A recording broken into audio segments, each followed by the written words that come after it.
चला तर आपण चिमण्यांचे संवर्धन करूया.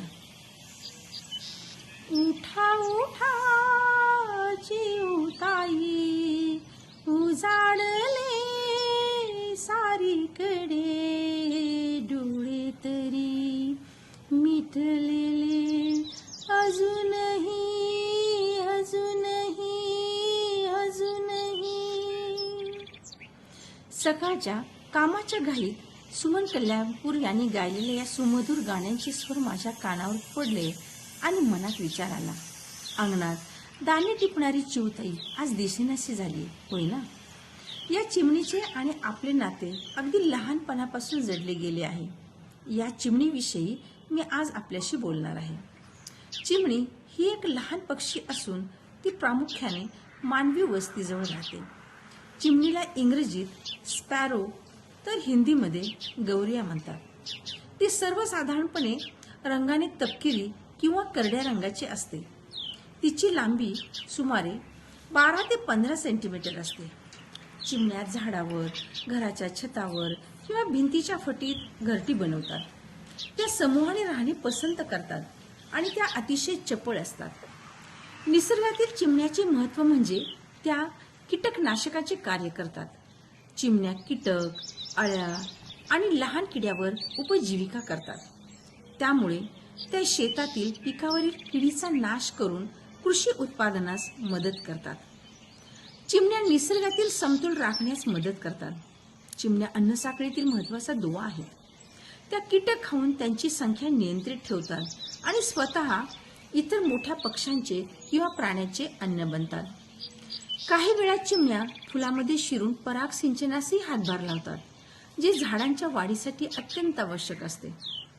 चिमण्यांची संख्या कमी होणे म्हणजे पर्यावरणात काहीतरी बिघाड होते याचे संकेत आहेत. त्यामुळे चिमण्या ह्या पर्यावरणीय आरोग्याची चिन्हे आहेत. चिमणीचे शास्त्रीय नाव पासेर डोमेस्टिकस असे आहे. ती हाऊस स्पॅरो या नावानेही ओळखली जाते.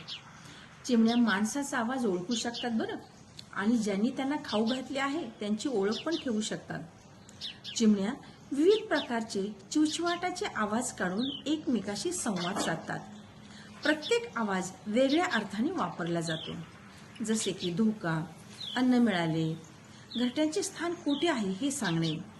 चिमण्यांमध्ये नर चिमणीच्या छातीवर काळा डाग बिब्बा असतो, जो मादीला आकर्षित करतो. मादी चिमणीचा रंग थोडासा फिका आणि काळसर तपकिरी असतो. चिमण्या सूर्यप्रकाशाच्या आधारे आपल्या दिनचर्येचे नियोजन करतात. त्यामुळे त्या सकाळी लवकर सक्रिय होतात आणि सूर्यास्तानंतर विश्रांती घेतात.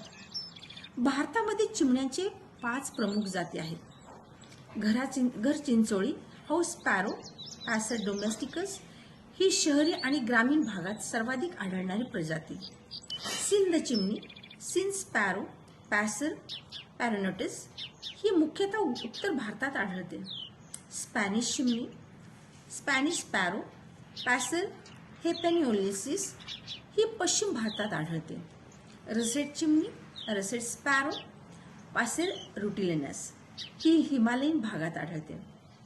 झाड चिंचोळी ट्री स्पॅरो पॅसर मॅनेटू ही उत्तर भारतात आढळते. या प्रजातीमधील घर चिंचोळी ही सर्वाधिक परिचित आणि शहरी भागामध्ये सहज दिसणारी चिमणी आहे. या चिमणी संवर्धनासाठी आपण काय केले पाहिजे?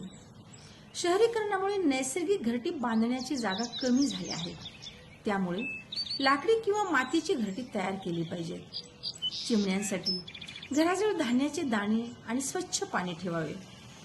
शेतीत आणि बागांमध्ये कीटकनाशकाचा अतिरेकी वापर टाळावा आणि हे चिमण्यांच्या अन्नसाखळीला हानी पोहोचवते. शाळा आणि महाविद्यालये आणि समाजात चिमणी संवर्धनाबाबत जनजागृती करावी. झाडे लावून हरित क्षेत्र वाढवावे, जेणेकरून चिमण्यांना नैसर्गिक अधिवास मिळेल. मोबाईल टॉवर्स आणि इतर इलेक्ट्रॉनिक उपकरणापासून होणाऱ्या किरणोत्सर्गाचा परिणाम चिमण्यावर होतो. त्यामुळे त्या उपकरणाचा वापर मर्यादित ठेवावा. अलीकडच्या काळात भारतात चिमण्यांची संख्या लक्षणीयरित्या घटली आहे. यासाठी दरवर्षी 20 मार्च रोजी जागतिक चिमणी दिवस साजरा केला जातो. या दिवशी चिमण्याच्या संवर्धनासाठी विविध उपक्रम राबवले जातात. चला तर मग आपण सारे मिळून चिमण्यांचे संवर्धन करूया आणि तिचा मंजूळ आवाज पुन्हा ऐकूया. नमस्कार.